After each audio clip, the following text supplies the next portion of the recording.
नमस्कार मित्रांनो, लग्नानंतर होईलच प्रेम या मालिकेत आपल्याला असं बघायला मिळतंय. काव्याकडे जीवाचा फोटो असतो आणि तो फोटो काव्य बघत बसलेली असते आणि तिला जे काही फार्म हाऊसवर घडलं सगळं काही आठवत असतं. हा तोच फोटो असतो ज्याच्या मागे जीवाने कविता लिहिलेली असते. काव्य हाच विचार करत असते की सगळं काही सत्य कुटुंबाला सांगायचं का लपवून ठेवायचं.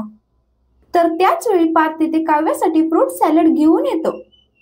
तर मात्र काव्य चिडचिड करत असते आणि म्हणत असते की यांचं काय सारखं मध्ये मध्ये असतं, जरा प्रायव्हसी नाहीये या घरात, असा विचार करून ती तो फोटो उशीखाली लपवून टाकते.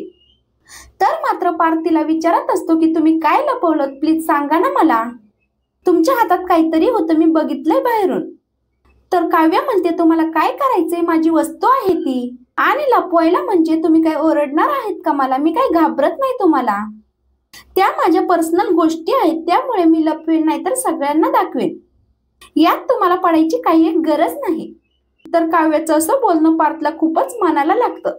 पार्थला खूप वाईट वाटत असतं.